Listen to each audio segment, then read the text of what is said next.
अस्सलाम वालेकुम नाज़रीन, आप देख रहे हैं प्रोग्राम एक पाकिस्तान और मैं हूं अली हैदर। आज बहुत ही दिलचस्प मौज़ूआत हैं जिन पे हम बात करने जा रहे हैं। आज एक बहुत ही अहम सवाल उठाएंगे कि सुन्नी इत्तेहाद काउंसिल को ही तहरीक इंसाफ ने बिलाखिर क्यों चुना। एन मौके पे MWM से इत्तेहाद की खबर देने के बाद ये शिफ्ट क्यों आया और तहरीक इंसाफ की सियासत में पॉलिसी शिफ्ट कोई नई बात नहीं है। हम ये भी डिस्कस करेंगे आज नाजरीन के सिंध हुकूमत जो है वो किस तरह से एक बहुत बड़ा कदम उठाने जा रही है। वो 300 यूनिट मुफ्त बिजली देने का जो फायदा है अपना उसको पूरा करने जा रही है और अगर ये कर लेती है तो फिर इसका पाकिस्तान में पीपल्स पार्टी का डंका बजेगा, क्योंकि ये बहुत बड़ा प्रोजेक्ट है। बात सिर्फ सिंध तक नहीं रहेगी, पाकिस्तान भर में फैल जाएगी और मुफ्त बिजली जो कि ख्वाब है वो हर पाकिस्तानी को मैसर हो सकेगी।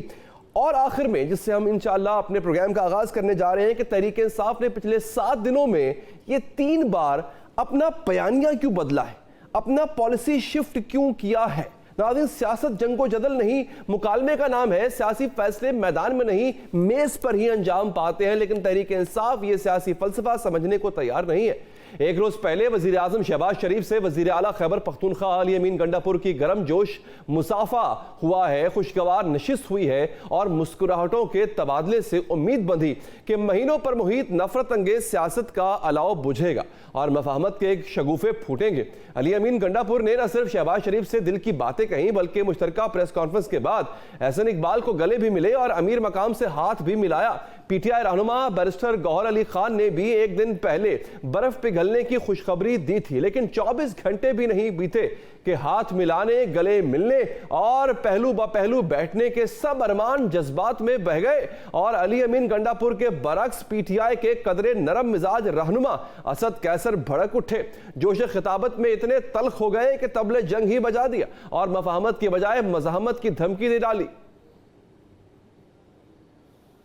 के सामने धांधली का मामला रखा है आपने आपसी के हवाले से? बिल्कुल, वो कहते हैं कि जी जो चीज़ है ट्रिब्यूनल बन गए हैं और वो कह रहे हैं कि उसके लिए इदारे मौजूद है और इदारे उस पर अपना काम करें और एक ऐसी चीज़ सामने आती है वैसा हल्का खुलता है तो उसको सपोर्ट करते हैं। हम तो कोशिश करते रहे कि बर्फ पिघले और हम आगे की तरफ बढ़े। मुज़ाकिरात पे हम बिलीव करते और मुज़ाकिरात के दरवाजे हमने बंद नहीं किए। तो ये एक बात बिल्कुल मैं कैटेगरिकली वाज़ेह करना चाहता हूँ, हम मुज़ाहिमत की सियासत करेंगे, हम लड़ेंगे, हम 10 भी MNA होंगे ना वो हम इस किस्म की इनके खिलाफ जो है जद्दोजहद करेंगे, मुज़ाहिमत करेंगे कि याद रखेंगे ये इनकी गलतफहमी है, इनका बाप का मुल्क नहीं है कि जिस तरह इनका सोच है कि भाई ये जो है बंदर बांट कर रहे हैं।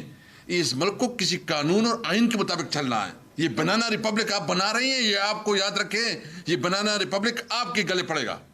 इसलिए मैं कहता हूँ कि होश के नाखून ले, हमें उस हद तक ना लेके जाएं कि हम तमाम ऑप्शन तोड़ें। हम असेंबली में इसलिए आए कि हम अब भी चाहते हैं कि कोई निज़ाम चले, लेकिन आप बिल्कुल ख़त्म करना चाहते हैं तो हम तैयार हैं आपके साथ। हर किस्म की जिस तरह तुम लड़ाई चाहते हो हम आपके साथ लड़ाई के लिए तैयार है। जिस तरह की लड़ाई चाहते हैं उस तरह की लड़ाई करेंगे। नाज़रीन, PTI के साबिक स्पीकर कौमी असम्बली असद कैसर ने जहां मज़ाहमत की सियासत की धमकी दी है वहां chief election commissioner Sikandar Sultan Raja पर भी खूब गर्जे बरसे, उन पर इल्जामात की बौछार कर दी। असद कैसर पहली मर्तबा बरहम नहीं हुए, उन्होंने कुछ दिन कबल भी मोहसिन नकवी की बतौर वजीर दाखिला तकर्रुरी की सूरत में मफाहमत भूल जाने की वार्निंग दी थी। सवाल यह है कि क्या असद कैसर की नई धमकी इस वार्निंग का तसलसल है और वाकई माजी की तरह मफाहमत एक बार फिर किस्सा माजी हो चुकी है।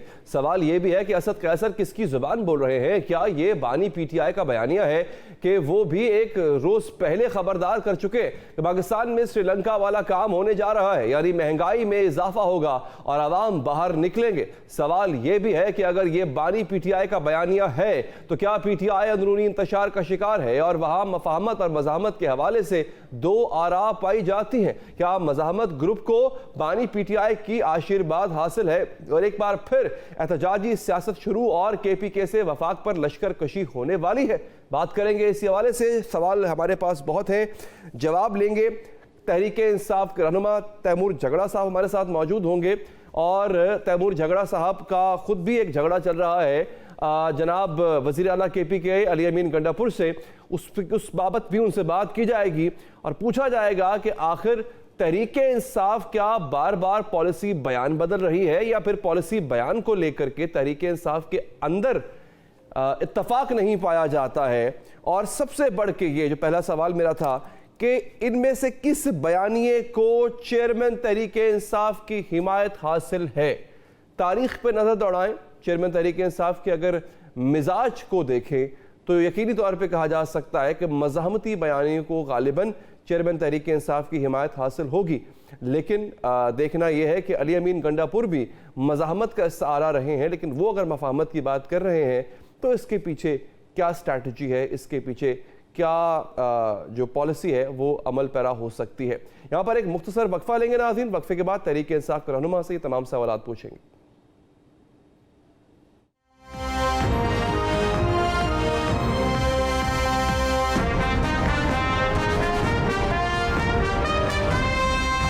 ब्रेक के बाद हाजिर हैं और हमारे साथ मौजूद हैं पाकिस्तान तहरीक-ए-इंसाफ के रहनुमा जनाब तैमूर झगड़ा साहब। सर बहुत शुक्रिया आपका। तैमूर साहब, पाकिस्तान तहरीक-ए-इंसाफ की पॉलिसी है क्या? दो सवाल हैं यहाँ पे कि क्या पॉलिसी में शिफ्ट हो रहा है, हम पिछले 6-7 दिन में देख रहे हैं, या पॉलिसी को लेकर के विद इन द पार्टी मुख्तलिफ नैरेटिव्स रखने वाले लोग हैं। हमने ये देखा कि आपके वजीर आला KP के कहते थे कि मैं बात नहीं करूंगा इन जाली फॉर्म 45 लोग वालों से, फिर शहबाज शरीफ साहब को मिलने चले गए, वहाँ पे जाके अपनी सिफारिशात भी रख दी, अपनी गुजारिशात भी रख दी, बकौल उनके वो कबूल भी हो गई। बड़े अच्छे मिजाज में उन्होंने एहसन इकबाल के साथ प्रेस कॉन्फ्रेंस भी कर दी। आज असद कैसर साहब ने ऐलान कर दिया जनाब कि हम जो है वो दड़न तख्ता कर देंगे, ये चोर हैं, ये लुटेरे हैं, तमाम वो बातें दोहरा दी उन्होंने।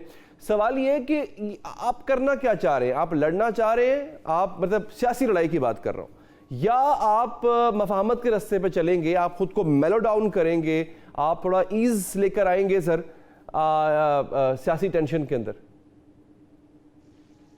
जी नहीं, देखें, रिस्पॉन्सिबिलिटी जो है वो सारी हुकूमत की है, ठीक है, और ये नहीं हो सकता कि पहले जो है वो मीडिया जो है वो PTI पे उंगली उठाए कि आप जो है वो रिस्पॉन्सिबिलिटी दिखा नहीं रहे, और जब दिखाएं तो फिर जो है वो ये सब कि क्या PTI अपना स्टांस चेंज कर रहा है। अगर आप पिछले 10 महीने देख लें, बल्कि पिछले 2 साल देख लें, जब से PTI की हुकूमत गई है, PTI ने सिर्फ एक चीज पे फोकस किया है, रूल ऑफ लॉ, कॉन्स्टिट्यूशन, और कि अवाम के मैंडेट की इज्जत की जाए। नहीं किया गया, रिजल्ट आपने इलेक्शन में देख लिए, अभी भी नहीं किया जा रहा है। 2 मुतालबे हैं जिस पे कॉम्प्रोमाइज नहीं है, एक इमरान खान और पॉलिटिकल प्रिजनर्स की रिहाई और ये सारे पॉलिटिकल केसेस का खत्म करना, और दूसरी चीज हमारा जो मैंडेट है, बल्कि पाकिस्तान के अवाम का जो मैंडेट है, उसकी इज्जत करना, और उसका मतलब कि जो वोट्स डब्बों में डाले गए हैं, जो फॉर्म 45 पे साफ दिख रहे हैं, वो काउंट हो, और जिसने भी इसके साथ जो है वो ज्यादती की है, इसको फॉल्सिफाई किया, उसका एहतसाब। अच्छा, यहाँ पे मैं जो कंफ्यूजन है ना, जैसे अली खान हमारे चीफ मैं आपके सामने वो जुमले रख देता हूँ कि जिनकी वजह से कंफ्यूजन पैदा हो रहा है। सिंपल है, क्यों गए थे? शहबाज शरीफ लीगल प्राइम मिनिस्टर है, लेकिन प्राइम मिनिस्टर की कुर्सी पे है, और सूबे की हुकूमत के पास कोई चॉइस नहीं है मां सिवा ये कि कुछ मामलों में उनके साथ काम करे। इस टाइप की चीजें आपको दिखाई देंगी, लेकिन PTI के प्रिंसिपल स्टांस पे, इमरान खान के विजन पे कोई कॉम्प्रोमाइज नहीं। झगड़ा साहब, जिन चीजों की वजह से कंफ्यूजन हो रहा है, मैं इसको ये नहीं कहता कि मैं सवाल उठा रहा हूं, मैं कंफ्यूजन का शिकार हूं। Let's make the things clear. अब हो ये रहा है कि अली अमीन गंडापुर साहब से पूछा गया एहतजाज करेंगे क्योंकि ये जाली लोग हैं, उन्होंने कहा नहीं जनाब ट्रिब्यूनल चले जाएंगे हम। असद कैसर साहब कह रहे नहीं एहतजाज करेंगे। सवाल यह है कि आप इन अदालतों पे, इन ट्रिब्यूनल्स पे एक जानिब कहते हैं हमें एतमाद नहीं है, लेकिन फिर ये भी कहते हैं कि हम ट्रिब्यूनल्स जाएंगे, हम अदालती रास्ता अपनाएंगे, फिर साथ अगले दिन ये भी कह देते हैं कि नहीं एहतजाज करेंगे, सड़कों पर निकलेंगे, अवाम को हम बाहर निकालेंगे। श्रीलंका वाला माहौल बनता हुआ नजर आ रहा है। सवाल यह है कि एग्जैक्टली स्ट्रैटेजी क्या है आपकी, करेंगे क्या? फ्लूइड सिचुएशन में हिकमत अमली भी बदलती रहती है और कंफ्यूजन भी होती रहती है, और सिर्फ PTI को नहीं, पूरे मुल्क को। याद रखें, अगर कोई नहीं मानता ना कि ये सारे प्राइम मिनिस्टर और सारी कैबिनेट जो है ये फॉर्म 47 की कैबिनेट है, नवाज शरीफ के इलेक्शन के रिजल्ट देख लिए, शायद इसलिए वो 8 फरवरी के बाद कुछ कह नहीं रहे। आपने देख लिया मंसूर अली खान के वीलॉग पे साफ दिखाई दिया सर, ये कि सबसे 5 पहले मैंने मिनट किया में था। आरओ ने 50 पोलिंग स्टेशन पे ये जो 50,000 वोट का ऐड कटा कर दिए। चट्टा है ना सर, ये इसका आगाज जो है वो मैं कह सकता हूं कि अल्हम्दुलिल्लाह मैंने किया था और वो बहुत वायरल हुआ था। इसी प्रोग्राम में किया था जिसमें आज आप तशरीफ फरमाए, और हमने नवाज शरीफ का हल्का खोला था और नवाज शरीफ के हल्के में जो एनॉमली थी, मैं खुद देख के हैरान रह गया था कि इतनी बड़ी एनॉमली को नजरअंदाज कैसे कर दिया इलेक्शन कमीशन ने, बाद में पोस्ट भी कर दिया। तो इसमें तो कोई शक नहीं है कि बहुत बड़ा एक स्लैंग है भंड, वो क्रिएट हुए हुए हैं, इसमें कोई शक नहीं है sir. But how would you deal with it? Are you going to deal with it with the process, with the judicial process, या फिर आप अवामी एजिटेशन के जरिए इसको डील करेंगे? जुडिशियल प्रोसेस पे भी जाएंगे, जाना पड़ेगा, हमारे पास कोई चॉइस नहीं है, और अवाम भी अपनी राय ओवर टाइम दिखाएगी। ये दोनों आपके सवाल जो है वो जरूरी है, और इसमें जो कॉन्ट्रडिक्शन नजर आ रही है उसको डील करना भी जरूरी है। अच्छा, ये जहां पर कॉन्ट्रडिक्शन जुडिशियल कौन पैदा प्रोसेस कर पे रहा है? रिलाई करना वो जरूरी है, लेकिन हमने माजरत के साथ देख लिया है कि अदालतों का जो रवैया रहा है ना, वो सवाल जरूर उठा। अब ये डिपेंड करता है, पुख्तूनख्वा में जो हाई कोर्ट रहा है उसने बड़ा क्लियरली बहुत प्रेशर एब्जॉर्ब किया है, और इसलिए हालांकि आज उन्होंने हमारे स्टांस के खिलाफ फैसला दिया जो रिजर्व सीट्स पे, लेकिन कोई गिला नहीं कर रहा होगा। हर किसी को पता होगा कि या हमारा केस कमजोर आर्ग्यू हुआ होगा, या कोई और गलती हुई होगी, या हमसे कोई टैक्टिकल गलती हुई होगी, और कोशिश करेंगे कि सुप्रीम कोर्ट में इसको रिवर्स करें। लेकिन जहां तक अदालतों पे जाना है या ट्रिब्यूनल्स पे जाना है वो तो जरूरी है, लेकिन एक चीज हाईलाइट कर लें, मुझे बड़ी खुशी हुई कि आपने ये हाईलाइट किया। ये मुझे बता दें, पख्तूनख्वा में 6 ट्रिब्यूनल्स हैं, पंजाब में 4 गुना ज्यादा सीट्स हैं, पंजाब में सिर्फ 2 ट्रिब्यूनल्स हैं। ये कैसे हो सकता है? सेकेंडली, जो जैसे आपने खुद नवाज शरीफ के सीट की बात की और उस पर हैरत की बात की, ये मुझे बता दें कि इलेक्शन कमीशन को तो इतनी ज्यादा एनॉमलीज के बाद खुद नोटिस लेना चाहिए, किसी के कहने की जरूरत ही नहीं होनी चाहिए, क्योंकि ये तो लग रहा है कि it is a fraud of epic proportions. तो अगर इलेक्शन कमीशन ये साबित करना चाहता है कि वो बीच में मुलव्वस नहीं है, तो उसे खुद एक ऑडिट करना चाहिए कि भाई ये किसने पेशावर में, इस्लामाबाद में, पिंडी में, मुल्तान में, कराची में, पंजाब के बेशतर इलाकों में, क्वेटा में रिजल्ट्स फॉल्सिफाई किए। अच्छा, ये सवाल एक तो आपका है, और आपको शायद याद होगा इवन अमेरिकन स्टेट डिपार्टमेंट तक ने ये सवाल कर दिया था, ये यूरोपीय यूनियन ने मुतालबा कर दिया था कि तहकीकात होनी चाहिए, और नो डाउट इन एनॉमलीज की तहकीकात होनी चाहिए। आपने जिक्र किया झगड़ा साहब कि कॉन्ट्रडिक्शंस है बयानिए को लेकर के विद इन द पार्टी, कौन कॉन्ट्रडिक्शंस पैदा कर रहा है सर? पैदा नहीं कर रहा कॉन्ट्रडिक्शंस, एक तो माहौल ऐसे है, जो मैंने कहा हमारे लीडर जेल में है, तो जो उनके साथ एंगेजमेंट होती है वो एक क्लोज डोर एनवायरनमेंट में होती है, तो कभी कभी जो कंफ्यूजन आएगी वो नेचुरल है। लेकिन देखें, जो आपने बात की, जो एक्चुअल सवाल है कि क्या पीटीआई एहतजाज पे जा रही है या पीटीआई कानूनी तरीके को अपना रही है। कानूनी तरीके को अपना रही है, इसमें कोई शक नहीं, लेकिन याद रखें कि एहतजाज अगर होगा खुद ब खुद होगा। क्यों होगा? आज IMF की टीम आई है, IMF की टीम एक प्रोग्राम को लॉन्च करेगी, वो प्रोग्राम पिछले प्रोग्राम से भी सख्त होगा। मुझे ये बता दें कि एक गवर्नमेंट का मैंडेट नहीं, वो कैसे पाकिस्तान के अवाम को कन्विंस करेगी कि वो बड़ी कुर्बानियां करें, जब वो गवर्नमेंट बनी जो है वो झूठ के फाउंडेशन। लेकिन झगड़ा साहब देखिए, इस झूठ की गवर्नमेंट के आगे ही आपको अपना हाथ फैलाना पड़ेगा। केपी के गवर्नमेंट को अपने 1500 अरब लेने के लिए जो उसके वाजिबात हैं, और उन्हीं से ही बात दोबारा बार बार करनी पड़ेगी। सो आप कैरेट एंड स्टिक खेलना चाह रहे हैं, कैरेट भी दिखाएंगे बात करने के लिए, अपने पैसे लेने के लिए, अपने NFC अवार्ड में अपना फंड बढ़ाने के लिए, और मामलात को तय करने के लिए। अच्छा, मैं जाते जाते एक सवाल ये भी करना चाहता हूँ, इवन वजीर आला आप पे बार बार नो कॉन्फिडेंस शो कर रहे हैं जनाब, वो पता नहीं क्यों ये बात कर रहे हैं, आप बेहतर जानते हैं, कर रहे होंगे जनाब, कि पिछली दौरे हुकूमत में 2 हुकूमतों में 1000 अरब का कर्जा चढ़ा दिया, आपने चढ़ा दिया सर, और एक बड़ा प्रोजेक्ट भी नहीं लगा। तो वो साथ साथ अपनी पिछली नाकामियों का जिक्र कर रहे हैं जिसका आप भी हिस्सा थे, और फिर उनको शहबाज शरीफ के आगे जो है वो हाथ भी फैलाना पड़ेगा। देखिए, हमारे वजीर आला है, हमारी हुकूमत है, हम उसको ओन करते हैं। ये तो हो नहीं सकता अली के PTI ने 10 साल हुकूमत की हो और 10 साल के बाद उसको एक ऐसे तारीखी मैंडेट मिला हो कि ना सिर्फ तारीख में किसी को ना मिल सका हो कि तरक्यामत जो है वो बड़ा मुश्किल हो कि ये 115 में से 93 सीटें नोटिफाई कर दे और एक्चुअली 105 से 110 सीटें जीते हो। ठीक है, पहली बात तो ये मैंने नहीं सुना एक्चुअली कि वजीर आला ने क्या कहा। नहीं, वो कह रहे हैं और कि मैं ये नहीं चाहता कि कोई जो है वो बीच में कंफ्यूजन पैदा हो, तो मेरे ख्याल में इस बात को एक साइड पे कर देते। लेकिन दूसरी बात आपने कही क्या कैरेट एंड स्टिक पॉलिसी, ये कैरेट एंड स्टिक पॉलिसी नहीं है, लेकिन एक हिकमत अमली तो सिर्फ हो नहीं सकती ना। देखिए, हमें अपना मैंडेट लेना है वो एक बार, लेकिन साथ साथ स्टेट ने काम करना है। वहां पे आपने 1500 अरब रुपए की बात की, सिर्फ ये चैलेंज नहीं है। नहीं सर, देखिए चैलेंज ये है, देखिए मैं इस सवाल को हम सर अंडर द कार्पेट इसलिए नहीं फेंक सकते कि अगर तो वजीर आला ये बात ठीक कह रहे हैं, अगर तो ठीक कह रहे हैं, या उनको कोई गलत ब्रीफ कर रहा है कि आपके दौरे हुकूमत में 1000 अरब का कर्जा चढ़ गया, अब उस 1000 में से 1500 की भीख मांगनी पड़ रही, भीख कह लें उसको, या बार बार आपको उस गवर्नमेंट के पास जाना पड़ेगा जिसको आप लेजिटिमेट नहीं मानते हैं, तो sir it is a problem ना। नहीं है, क्योंकि ये चीज बार बार जो है वो क्लैरिफाई हो चुकी है। जब मैं अली खान से मिला था, मैंने उन्हें एक्सप्लेन भी कर दिया था कि 1000 का कर्जा तो है नहीं। एक जो इस मुल्क को पूरा चैलेंज है वो ये है कि अगर हमने ये मुल्क ब्यूरोक्रेसी के थ्रू चलाना है तो फिर हम जो रिफॉर्म के ख्वाब देख रहे हैं वो भूल जाए।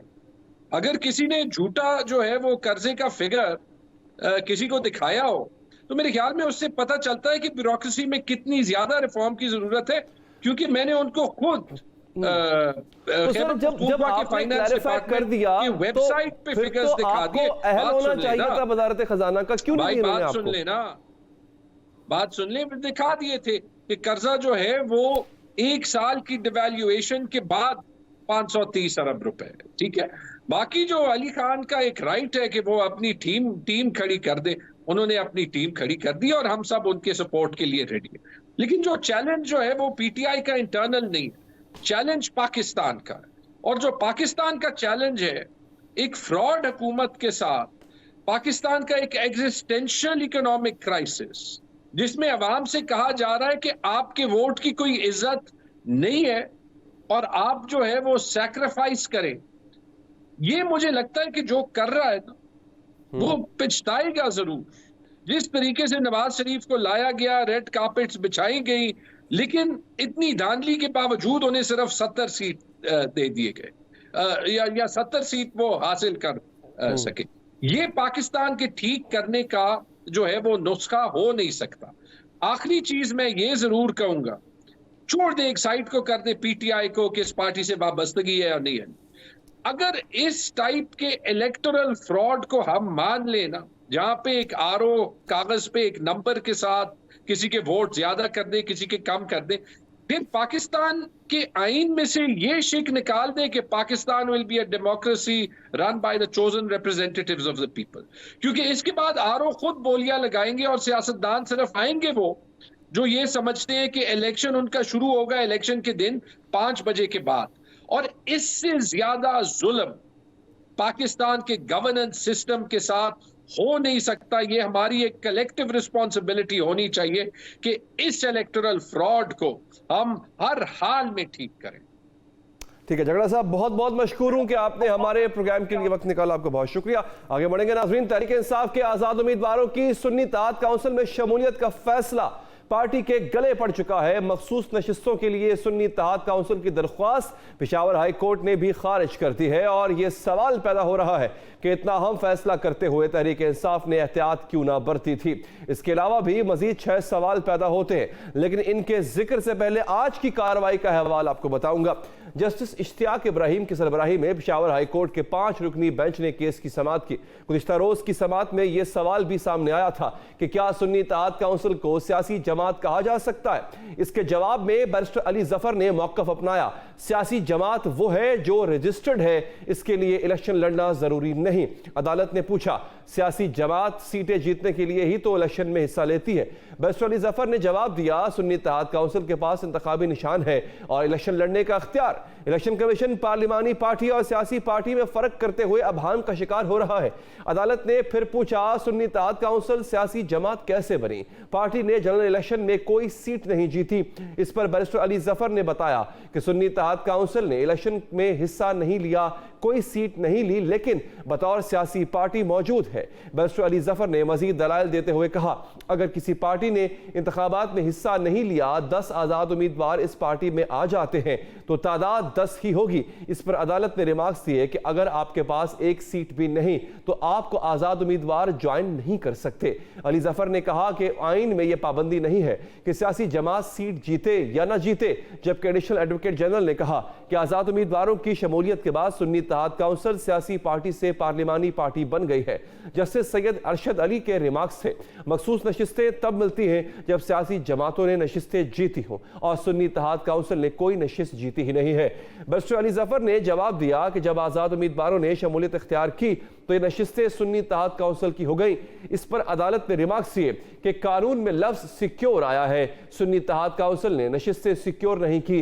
अदालत ने पूछा, क्या आपने सुन्नी इत्तेहाद काउंसिल में शामिल होकर पीटीआई का केस कमजोर नहीं किया, क्योंकि आपको मालूम था कि उन्होंने इलेक्शन में हिस्सा नहीं लिया। वकील अली जफर ने जवाब दिया, इसकी वजह यह थी कि हमारे पास इंतखाबी निशान नहीं था। अदालत ने कहा कि अगर आप पीटीआई ज्वाइन करते तो फिर भी कुछ बात बन जाती, लेकिन आपने ऐसी पार्टी को ज्वाइन किया जिसने कोई सीट ही नहीं जीती।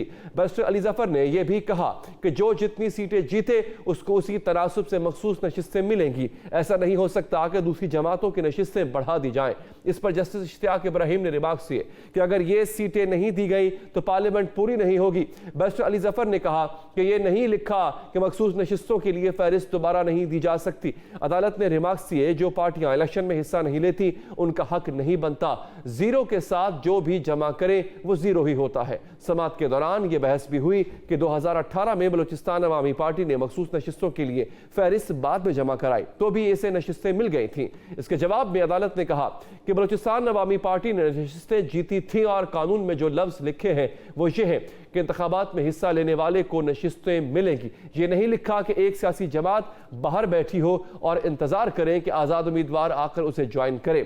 अब तहरीक इंसाफ पेशावर हाई कोर्ट से तो मखसूस नशिस्तों का केस हार गई है, लेकिन इससे 6 सवालात नाज़रीन जन्म लेते हैं।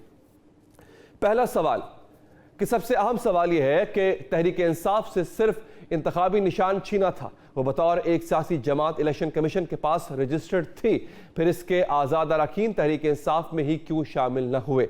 अगर वो कोई भी सीटें न जीतने वाली सुन्नी इत्तेहाद काउंसिल में जा सकते हैं तो तहरीक इंसाफ में भी तो जा सकते थे। दूसरा सवाल, क्या इंतखाबी निशान न होने की वजह से किसी जमात में शमूलियत इख्तियार ही नहीं की जा सकती? तीसरा सवाल, तहरीक इंसाफ एक सीट जीतने वाली मजलिस वहदतुल मुस्लिमीन को छोड़कर उस सुन्नी इत्तेहाद काउंसिल में गई ही क्यों जिसने कोई भी सीट न जीती थी? चौथा सवाल, अब पेशावर हाई कोर्ट का फैसला आने के बाद सुन्नी इत्तेहाद काउंसिल के पास कौन कौन सी ऑप्शंस बची हैं? पांचवा सवाल, इलेक्शन कमीशन के सामने तहरीक इंसाफ की एक दलील यह भी थी कि मखसूस नशिस्तें अगर इसे नहीं दी जा रही तो किसी और जमात को भी ना दी जाए। क्या दीगर अदालती फॉर्म्स पर भी तहरीक इंसाफ यही मुतालबा दोहराएगी? छठा सवाल, इस मुतालबे की तहरीक इंसाफ के पास क्या बुनियाद है? ये वो अहम सवालात हैं नाज़रीन, इनका हम जवाब लेंगे। हमारे साथ पाकिस्तान तहरीक इंसाफ के रहनुमा और मारूफ कानूनदान जनाब सलमान अकरम राजा साहब है। सर, बहुत शुक्रिया आपके वक्त का। पेशावर हाई कोर्ट के फैसले के बाद राजा साहब, अब आपके पास क्या ऑप्शंस बचते हैं? देखिए, बात बड़ी वाज़ेह है। आइन ये कहता है कि जो मखसूस नशस्तें हैं उसी तनासुब में किसी सियासी जमात को दी जा सकती हैं जिस तनासुब से उसने जो जनरल नशस्तें हैं वो जीती हों। अगर एक जमात ने 10% नशस्तें जीती हैं 8 फरवरी को, तो उसको मखसूस नशस्तों में से भी 10% मिलेंगी ख़वातीन की और अक़लियतों की, उससे ज़्यादा नहीं हो सकती। इलेक्शन कमीशन ने उससे ज़्यादा नशस्तें दे दी हैं जमातों को। पीटीआई को या सुन्नी इत्तेहाद काउंसिल को कुछ नहीं दिया, लेकिन जैसे खैबर पख्तूनख्वा असम्बली है वहाँ 87 नशस्तें 115 में से सुन्नी इत्तेहाद काउंसिल या पीटीआई की हैं। इन नशस्तों के हवाले से जो मखसूस नशस्तें बनती थीं वो तमाम की तमाम दीगर जमातों को दे दी गई हैं। जिनकी 1-2 नशस्तें थी उनको मखसूस नशस्तें 4-5 मिल गई हैं। तो ये सरीहन आइन की खिलाफ वर्जी हुई है।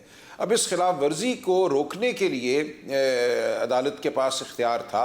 पेशावर हाई कोर्ट ने किसी वजह से वो इख्तियार इस्तेमाल नहीं किया, जब तफसीली फैसला आएगा तो हम देखेंगे, लेकिन सुप्रीम कोर्ट मैं समझता हूँ ज़रूर इस मामले को देखेगी कि कैसे ये मुमकिन है कि एक जमात अपने तनासुब से ज़्यादा नशस्तें हासिल कर ले मखसूस नशस्तों में से। तो मेरी नज़र में ये सरीहन आइन की खिलाफ वर्जी है, और अगर कोई कानूनी शिक इलेक्शन एक्ट 2017 की इस तरफ इशारा करती है, जो कि मेरी नज़र में नहीं करती, इलेक्शन एक्ट 2017 में भी ऐसा कुछ नहीं है जिसको बुनियाद बनाकर किसी जमात को उसके तनासुब से ज़्यादा मखसूस नशस्तें दी जा सकें, तो ये मेरी नज़र में ये बिल्कुल गैर आइनी एक फ़ैसला है। इलेक्शन कमीशन का भी और पेशावर हाई कोर्ट का फ़ैसला भी देखेंगे कि उन्होंने क्या कहा है। तो सुप्रीम कोर्ट में इस हवाले से केस देखिए राजा साहब, अर्ज़ है कि ये तो आप बात कर रहे हैं उन नशिस्तों की जो इजाफी नशिस्तें दीगर पार्टियों को दी गई, यहाँ बात हो रही है आपकी जो नशिस्तें जो आपका हक बनती थी बकौल आपके। अच्छा, तहरीक इंसाफ से निशान सर छिना था, इंतखाबी निशान। तहरीक इंसाफ बतौर पार्टी तो रजिस्टर्ड थी इलेक्शन कमीशन में भी और पार्लियामेंट में भी, तो क्या ये कहीं एरर ऑफ जजमेंट तो नहीं है सलमान अकरम राजा साहब कि आप तहरीक इंसाफ में शामिल होने के बजाय उस पार्टी का हिस्सा बने कि जिसकी एक भी नशिस्त नहीं थी? चले तहरीक इंसाफ ना सही तो मजलिस वहदतुल मुस्लिमीन वो तो पार्लियामेंट में मौजूद थी, तो यहाँ पे ये क्या स्ट्रेटजी थी, या फिर इसको जजमेंट एरर ऑफ जजमेंट कहा जाएगा? ये आपका सवाल बिल्कुल दुरुस्त है, मुनासिब है। ये मुमकिन था कि तहरीक इंसाफ ही को ज्वाइन कर लिया जाता, लेकिन मेरा ख्याल ये है कि उस वक्त जो फ़ैसला हुआ उसमें कुछ और जो हैं ख़दशात भी पेश नज़र थे। उस वक्त बात चल रही थी कि शायद तहरीक इंसाफ पे बतौर जमात हमला किया जाए, इसको तहलील करने की कोशिश की जाए, तो ये तमाम ख़दशात या मुमकिनात सामने थी। अच्छा, मैं शायद आपकी आखिरी बात नहीं सुन पाया, मैं दोहरा देता हूँ। सवाल मेरा एग्जैक्टली सर यही है कि वहदतुल मुस्लिमीन भी तो एक ऑप्शन था ना राजा साहब, वो क्यों नहीं? मतलब उसके साथ आपको शायद ये लकूना जो एक छूट गया है, शायद उसका सामना ना करना पड़ता, तो और फिर ये भी हो सकता था कि जो आज दलील आपके मुखालिफिन आपके खिलाफ ले रहे हैं कि आपको एक भी सीट नहीं मिलनी चाहिए, अगर मदद मुस्लिमीन होती आपका इत्तेहादी तो शायद फिर ये मसला ना होता। ये भी बहस हुई। देखिए, मैं उस बहस का हिस्सा नहीं हूँ जो हतमी बहस हुई और जिसके तहत फ़ैसला किया गया। जो ये वहदतुल मुस्लिमीन मजलिस वहदतुल मुस्लिमीन थी, उस हवाले से बिल्कुल गौर व खौज़ हुआ, और एक बहुत बड़ा तबका PTI में इस बात का हामी था कि उनके साथ मामला किया जाए, उनको ज्वाइन किया जाए। लेकिन आखिरी वक्त ऐसा क्यों नहीं हुआ ये मैं वसूख से नहीं कह सकता, ये बाद में ये बात सामने आएगी। अच्छा, ये बताइएगा सर कि आप जो एक दलील दे रहे हैं कि मखसूस नशिस्तें अगर आपको नहीं मिलती तो किसी और को भी ना दी जाएं, जो आपके कोटे की हैं वो किसी और को ना दी जाए, क्या दीगर अदालती फोरम्स पर भी आप यही दलील कैरी ऑन करेंगे? जी, मैंने यही अर्ज़ किया ना कि हम यही कह रहे हैं कि ये नशस्तें आप किसी और को नहीं दे सकते, क्योंकि दीगर जमातों को नशस्तें उनकी जीती हुई नशस्तों के तनासुब ही से मिलनी हैं। ये नहीं हो सकता कि उस तनासुब से ज़्यादा नशस्तें किसी भी ऐवान में हासिल कर लें। लिहाजा अगर ये नशस्तें तहरीक इंसाफ को नहीं दी जाती तो ये नशस्तें किसी को नहीं दी जाएंगी, और चूँकि तहरीक इंसाफ को ना देने का जवाज़ इलेक्शन एक्ट को बनाया जा रहा है, इलेक्शन एक्ट के सेक्शन 104 को, इसलिए मेरी नज़र में वो सेक्शन का लदम है, आइन के ख़िलाफ़ है, क्योंकि आइन की ये मंशा नहीं है कि कोई भी असम्बली नामुकम्मल रहे। लिहाजा जो चीज़ भी असम्बली की तकमील की राह में हायल होती है वो गैर आइनी है। सेक्शन 104 इलेक्शन एक्ट का गैर आइनी है, और यह मामला भी सुप्रीम कोर्ट को तय करना पड़ेगा। अच्छा राजा साहब, इलेक्शन कमीशन ने एक अदालती नज़ीर का सहारा लिया है, क्या इलेक्शन कमीशन ऐसा कर सकता है, यानी वो इस तरह से तशरीह कर सकता है खुद से? नहीं कर सकता। सरीहन इलेक्शन कमीशन का फैसला गलत है, जहां वो ये कहते हैं कि दीगर जमातों को उनके तनासुब से ज़्यादा सीटें दी जा सकती हैं, उसका कोई जवाज़ नहीं है। अच्छा, जो आप दीगर पार्टियों को सीटें तकसीम ना करने का मौक़िफ़ अपना रहे हैं, इसकी कानूनी दलील क्या है सर? देखिए, मैं आपको बता चुका हूँ ना, आप सुने मेरी बात, 3 दफ़ा मैं आपको बता चुका हूँ। आइन ये कहता है कि सीटें उसी तनासुब में देनी हैं जिस तनासुब में कोई जमात जीतती है सीटें।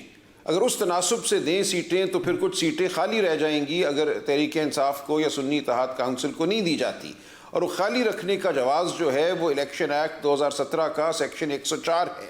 इसलिए मैं अर्ज़ कर रहा हूँ कि मेरी नज़र में ये सेक्शन 104 इलेक्शन एक्ट का ये भी खिलाफ आइन है और इसको कलअदम करार दिया जाना चाहिए, क्योंकि आइन ये तसव्वुर नहीं करता कि असेंबली नामुकम्मल रहे।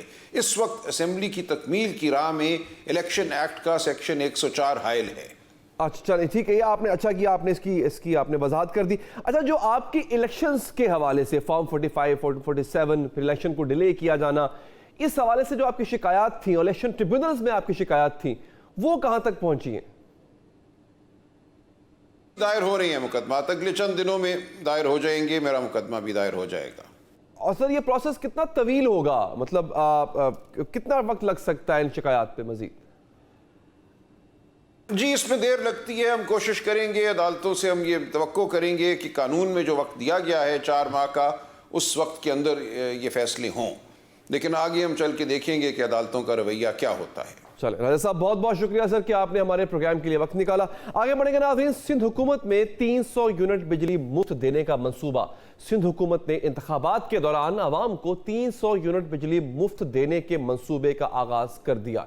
सूबाई वजीर तवानाई सैयद नासिर हुसैन शाह के मुताबिक वो सूबे के अवाम को जल्द मुफ्त बिजली फराहम कर देंगे। अवाम को 300 यूनिट तक बिजली देने का वादा बिलावल भुट्टो जरदारी, मरियम नवाज और हमजा शहबाज ने भी किया। भुट्टो वजीर आजम का ये बिलावल भुट्टो का वादा है कि 300 यूनिट बिजली मुफ्त सोलर के थ्रू होगा इंशाल्लाह ताला। मेरा ये ख्वाब है कि जो छोटा कंज्यूमर है, जो 300 यूनिट्स एंड बिलो, उनको जो सोलर पैनल्स हैं वो हम दें, ताकि महीने का जब उनको बिल आए या महीने की जो उनको किस्त देनी पड़े, कुछ तो हम खुद अपने पास से उसमें डालेंगे, लेकिन जो उनकी फाइनेंसिंग है उसमें अगर जो उनको महीने की किस्त देनी पड़ती है, वो जो बिल आज देते हैं वो उससे बहुत कम हो, ताकि उनको रिलीफ मिले। उस पर भी मैं काम कर रही हूँ और बहुत जल्दी इंशाल्लाह वो मैं पॉलिसी भी लेकर आऊंगी। अगर ये पार्टी नू इंशाल्लाह आवाम ने मुंतखब कीता, असी 300 यूनिट तक तमाम लोगों का बिजली का बिल मुफ्त करांगे। 8 फरवरी को जब पूरे पाकिस्तान में शेर की आवाज आएगी तो बिजली 100 यूनिट नहीं, इंशाल्लाह 300 यूनिट को मुफ्त करेंगे पाकिस्तानी कौम के लिए। अगर सिंध हुकूमत अपने इस मंसूबे को अमली शक्ल देती है तो यकीनन ये एक इनकलाबी कदम होगा, लेकिन सवाल ये है कि क्या किस अंदाज से किया जाएगा, इससे कौमी खजाने पर कितना बोझ पड़ेगा, क्या ये मंसूबा वफाक की मदद से मुकम्मल किया जाएगा। सवाल तो ये भी है कि क्या इस मंसूबे पर IMF को कोई एतराज़ तो नहीं होगा। क्या सिंध हुकूमत महज सोलर तवानाई के जरिए ये मंसूबा मुकम्मल करेगी? शमसी तवानाई के जरिए कैसे 300 यूनिट फ्री दिए जाएंगे? इन्हीं तमाम सवालों के जवाब तलाश करते हैं। इस वक्त सूबे भर में कमर्शियल, ज़रई और घरेलू सार्फिन की तादाद 47 लाख से ज्यादा है। सूबे में बड़े पैमाने पर बिजली चोरी और कुंडा सिस्टम जो है वो बड़े नुकसान का बायस है।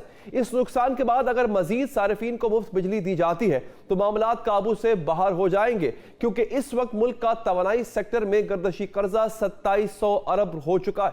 इस साल पाकिस्तान को 9,500 तक रेवेन्यू इकट्ठा करना है, जिसमें से 8,500 अरब रुपए तो बैरूनी और अंदरूनी कर्जों पर सूद की अदायगी में चला जाएगा। जबकि अगर हुकूमत 300 यूनिट बिजली मुफ्त दी जाती है तो कौमी खजाने पर 750 अरब रुपए का मजीद बोझ पड़ेगा। पाकिस्तान में IMF प्रोग्राम की शराइत के तहत मुल्क में बेस टैरिफ में बिजली का 29 रुपए तक हो चुका है, यानी एक कनेक्शन पर हुकूमत को कम से कम 9,000 रुपए माहाना बर्दाश्त करना पड़ेंगे। इसको मजीद आसान करते पाकिस्तान में बिजली कहां और कितनी खर्च होती है, इस बारे में कोई अदाद-ओ-शुमार दस्तियाब नहीं है। मुल्क में 45,000 मेगावाट बिजली पैदा करने की सलाहियत है, जबकि गर्मियों में मुल्क की जरूरियात 25,000 मेगावाट और सर्दियों में 10,000 मेगावाट है। यानी निस्फ से ज्यादा बिजली के बारे में कोई इल्म नहीं कि वो कहां जाती है। यानी कैपेसिटी पेमेंट्स का बोझ भी मुल्क की मईशत को उठाना पड़ता है। दूसरी अहम बात, बिजली के बिलों के जरिए रकूम की वसूली भी फ्री बिजली देने की राह में बड़ी रुकावट है। इस माली साल के दौरान सिर्फ बिजली के बिलों की मद में 3,000 अरब रुपए इकट्ठा करना है। यानी अगर 300 यूनिट बिजली फ्री दी जाए तो मुल्क को 2,000 अरब रुपए का नुकसान होगा। यही नहीं बल्कि पावर डिवीजन के मुताबिक बिजली चोरी और कुंडा कल्चर भी सिंध में दीगर सूबों से ज्यादा है। सिंध हुकूमत शमसी तवानाई के जरिए मुफ्त बिजली के मंसूबे पर गौर कर रही है। सवाल यह है कि घर में सोलर सिस्टम कितने रुपए में लग सकता है। पाकिस्तान में 3 किलोवाट का सोलर सिस्टम 5 से 6 लाख के दरमियान दस्तयाब है, जबकि 5 किलोवाट के सिस्टम की कीमत 7 से 9 लाख के दरमियान है। अब पड़ोसी मुल्क का जायजा लेते हैं। ऑनलाइन मसनूआत फरोख्त करने वाली वेबसाइट के मुताबिक भारत में कम से कम कीमत वाला सोलर सिस्टम 25,000 रुपए में लगाने की पेशकश की जा रही है, जिसमें एक चार्ज की जाने वाली बैटरी, एक इन्वर्टर और एक सोलर पैनल होगा, जिसके लिए कम से कम 80 मुरब्बा फीट छत का रकबा होना चाहिए। अब सवाल यह है कि अब सिंध हुकूमत के पास ऐसा कौन सा ऑप्शन है। बात करेंगे इस हवाले से। हमें ज्वाइन किया है सूबाई वजीर तवानाई जनाब नासिर शाह साहब ने। शाह साहब बहुत शुक्रिया आपके कीमती वक्त का। शाह साहब ये पॉसिबल कैसे बनाएंगे इसको आप, और ये बहुत अच्छा इकदाम है, इसमें कोई शक नहीं। अगर आप ये मुकम्मल कर लेते हैं तो पाकिस्तान में एक इनकलाब आएगा एनर्जी का। लेकिन सवाल यह है कि इसको आप इसके लिए फिजिबिलिटी क्या है, कितना खर्चा आएगा, इसके लिए फंड्स कहां से आएंगे? बिस्मिल्लाहिर्रहमानिर्रहीम, अल्लाहुम्मा सल्ली अला मोहम्मद व आले मोहम्मद। देखिए, हमारा वायदा तो चेयरमैन साहब का पूरे पाकिस्तान के लिए था, और अगर वो प्राइम मिनिस्टर बनते तो पूरे पाकिस्तान में जो उनका मंशूर का हिस्सा है कि 300 यूनिट तक बिजली जो है उसकी बिल्कुल मुफ्त फरहमी होती। लेकिन क्योंकि अब हम सिंध गवर्नमेंट और बलूचिस्तान हमारी गवर्नमेंट है, प्रोविंशियल गवर्नमेंट्स जो हैं, तो इसलिए हम यहाँ पे इसको शुरू कर रहे हैं। और चेयरमैन साहब ने ये टास्क जो है ये सीएम साहब को और मुझे दिया है, और वो जो डिपार्टमेंट है एनर्जी, वो उन्होंने मुझे ये पोर्टफोलियो और इस के साथ उन्होंने दिया है, मुझे टास्क दिया है कि ये मैं फौरी तौर पर इस पर अमली जामा पहनाना शुरू कर दें कि 300 यूनिट तक जो बिजली है वो फ्री ऑफ कॉस्ट हो। तो उसमें हमारे पास मुख्तलिफ प्रोग्राम हैं। कल ही मैंने ब्रीफिंग अपने डिपार्टमेंट की ली है, और उसमें हमने ये शुरू कर दिया है काम, जिसमें पहले फेज में 5 लाख घरों को हम सोलराइज कर रहे हैं, और सोलर पैनल यूनिट जो है वो दिया जा रहा है। और उसके बाद फिर एक जो हमारा सोलर पार्क का है प्रोग्राम, जिसके तहत जो ग्रिड में हम वो बिजली देंगे, और उसके बाद उनसे हमारी यही बात होगी कि उन इलाकों में जिनके बिल 300 यूनिट तक हैं उनको फ्री किया जाए, और वो जो हम उनको प्रोवाइड कर रहे हैं तो उसको उसमें से उनकी डिडक्शन या जो भी आप कह लें कि वहाँ से वो कर लें। तो ये 3-4 मुख्तलिफ हमारे फेजेस में प्रोग्राम हैं, जो चेयरमैन साहब ने जब ये मंशूर का ऐलान किया था तो उससे पहले ही हमारी वर्किंग यहाँ पे हो चुकी थी, और उसमें जो हमारा एनर्जी डिपार्टमेंट दिया जाएगा। तो ये कोई डेट आप बता सकते हैं कि ये किस महीने के बिलों में एडजस्ट कर दिया जाएगा? 300 यूनिट का जो मामला है, फ्री देने का मामला, कितनी देर लगेगी इसमें मजीद? और देखें मैं इसमें आपसे ये अर्ज कर रहा हूँ कि कल पहली मीटिंग थी हमारी, और जिसमें अभी हम इस पे काम शुरू कर रहे हैं। लेकिन जैसे मैंने आपसे पहले कहा कि चेयरमैन साहब ने ये वादा करने से पहले, मंशूर का ऐलान करने से पहले, जब यहाँ पे हमारी गवर्नमेंट थी लास्ट टेन्योर में, तो उस पर भी हमने वर्किंग की थी। और ये एक और बात भी मैं आपको आपके थ्रू सबको ये आगाही दूं कि हमने इस पे पहले से काम शुरू किया हुआ है। हमारा रोशन सिंध के नाम से एक प्रोग्राम था, जिसमें गाँवों में, गलियों में हमने सोलर जो हैं वो लगा के वहाँ पे दिए थे उन इलाकों में, और फिर अभी घरों में भी हमने लगा के दिए हैं। बहुत सारे घर जो पाकिस्तान पीपल्स पार्टी की गवर्नमेंट ने बनाए मुफ्त घर जो हमने दिए हैं, उनमें भी बहुत से घरों को हमने ऑलरेडी सोलर जो है ये फराहम किए हैं।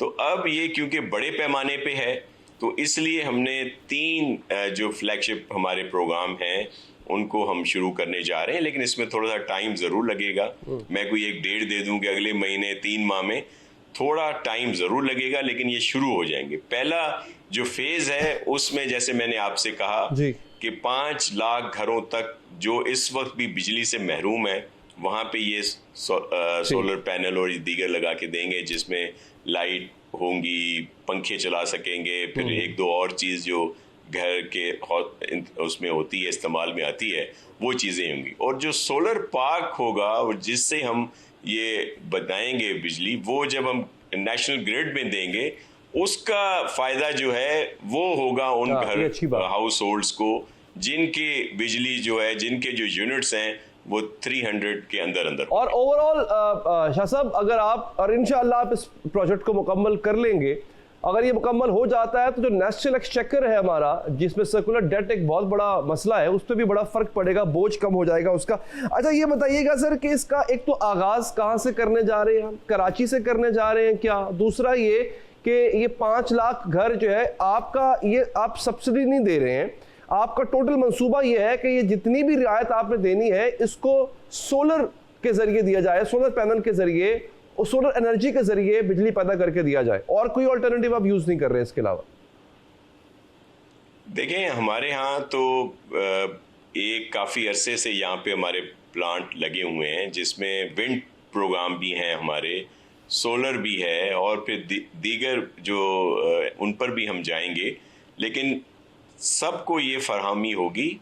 लेकिन इनिशियली जो, जैसे मैंने आपसे बताया कि 5 लाख घर जो पहले हमारे फेज़ में हैं, जिनके पास ये सहूलियात नहीं है, वहाँ पे ये प्रोवाइड करेंगे, क्योंकि पाक बनने में कुछ टाइम लगेगा। और फिर जैसे मंशूर में 5 साल का ही जिक्र है कि 5 साल के अंदर अंदर फेज़ वाइज ये काम हम करेंगे और सबको ये जो सहूलियात हैं ये फराहम करेंगे। तो शाह साहब, आगाज कराची से हो रहा है इसका?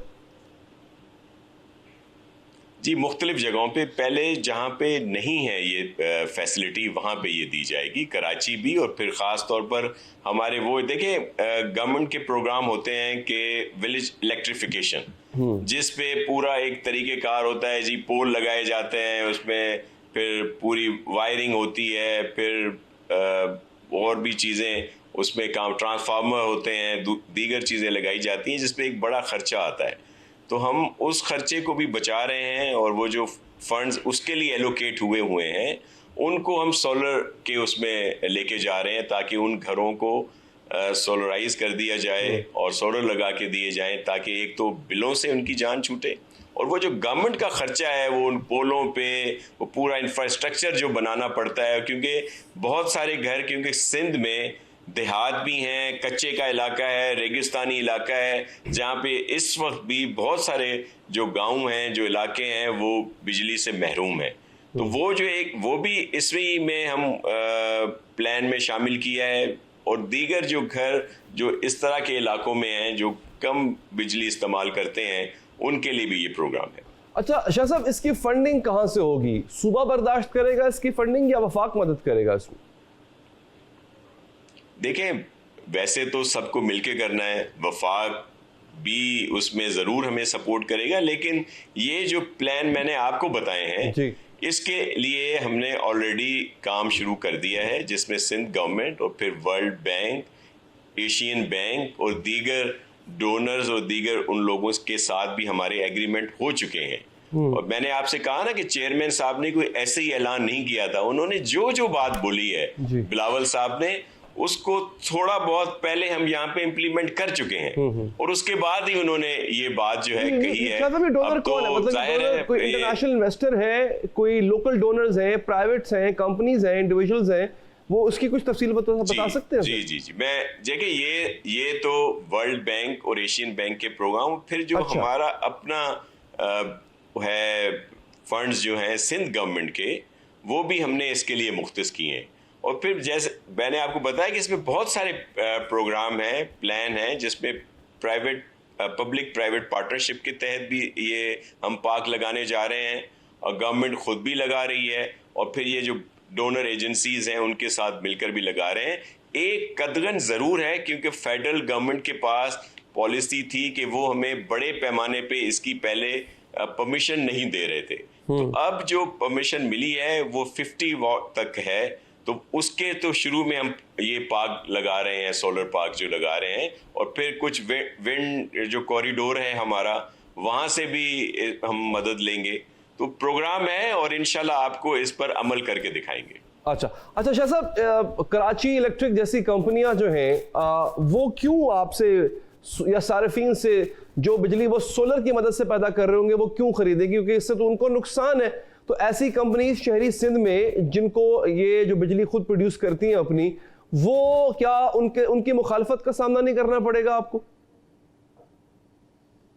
देखें, इस वक्त भी सिंध गवर्नमेंट के जो लगे हुए हैं पावर प्लांट पहले, जिसपे हमेशा कहा जाता था कि जी सिंध गवर्नमेंट बहुत ही, जाहिर है पाकिस्तान पीपल्स पार्टी की गवर्नमेंट रही है तो बहुत सारी तनकीद भी और पता नहीं क्या क्या सुनने को मिलता था, लेकिन वाहिद यही सिंध गवर्नमेंट है कि जिसने अपने पावर प्लांट से वो जो पूरा एक होता है डिस्पैच का सिलसिला, वो भी हमने ही शुरू किया है। पहली कंपनी सिंध की वो कंपनी थी, और के इलेक्ट्रिक का जो आप जिक्र कर रहे हैं, इनको 100 वाट जो है वो हम दे रहे हैं नूरियाबाद से, और वो भी इस वक्त जो जहां से वो ले रहे हैं सोर्स, उसमें सबसे सस्ती सोर्स जो है वो वही है जो सिंध गवर्नमेंट उनको प्रोवाइड कर रही है अपने कराची वालों के लिए।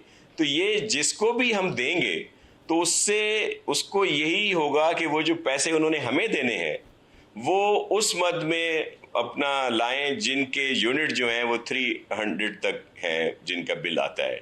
तो ये प्रोग्राम है इस वक्त, जाहिर है किसी को इसलिए अजीब सा लग रहा है कि ये पहले कहीं पे हुआ नहीं है, लेकिन जैसे मैंने आपसे कहा कि हमने यहाँ पे करके भी दिखाया है, तो ये जब इम्प्लीमेंट होगा और जब शुरू होगा, ये ऐसा मैं नहीं कह रहा कि जी ये फौरी एक माह में सबके साथ ऐसा हो जाएगा, फेज वाइज होगा। आप खुद समझते हैं कि बड़ी मुश्किलात हैं इसमें, और फिर हमने तो चाह रहे थे कि बड़े पार्क लगाएं, सोलर बड़े पार्क लगाएं, लेकिन फेडरल गवर्नमेंट की उस पर कदगन है। लेकिन हम समझते हैं कि अब हम उनसे ये बात रखेंगे उनके आगे, और मुझे पूरी उम्मीद है कि प्राइम मिनिस्टर साहब इसमें हमें सपोर्ट करेंगे। एक तो ठीक है, आप हुकूमत का उस तरह से आप हिस्सा नहीं है, लेकिन हुकूमत टिकी आप ही के बल पे हुई है, तो क्यों कदगन किस बात की लगा रहे हैं? सर आप इतना बड़ा काम कर रहे हैं, और बगैर किसी, मैं यहाँ पे यूं कह लें कि फेवर की बात कर रहा हूं कि अगर आप ये काम कर गए तो पूरे पाकिस्तान में डंके बज जाएंगे आपके, तो ये क्यों कदगन लगाई है सर उन्होंने, अगर आपका प्लान है तो?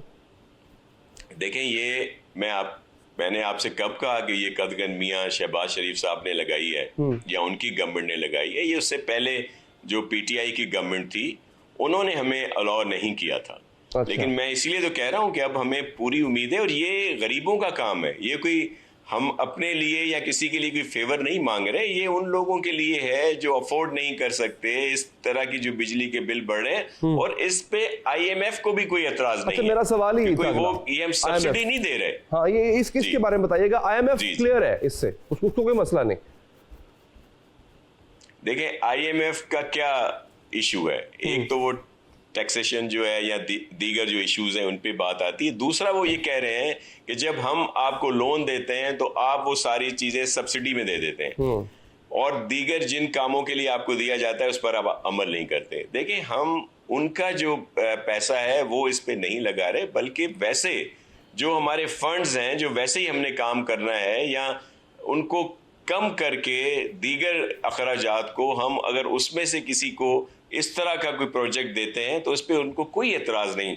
जब चेयरमैन साहब ने, आपको याद होगा कि उन्होंने कहा अगर हमारी वफाकी हुकूमत बनती है तो बहुत सारे ऐसे डिपार्टमेंट हैं, इस तरह की मिनिस्ट्रीज हैं जो फेडरल गवर्नमेंट में हैं, 18वीं तरमीम के बाद उनको प्रोविंशियल उसमें होना चाहिए, और उससे अरबों रुपए का जो है वहां पे अखराजात बचेंगे, और वो जो फंड्स होंगे वो भी इन्हीं पे लगाएंगे, इस पे किसी को एतराज नहीं होगा, और खास तौर पर जो आईएमएफ की बात की जाती है। ठीक है शाह साहब, ठीक है शाह साहब, बहुत बहुत शुक्रिया कि आपने हमारे प्रोग्राम से के लिए वक्त निकाला। प्रोग्राम से अब तक के लिए इतना ही, मुझे दीजिए इजाजत, अल्लाह ने के बाद।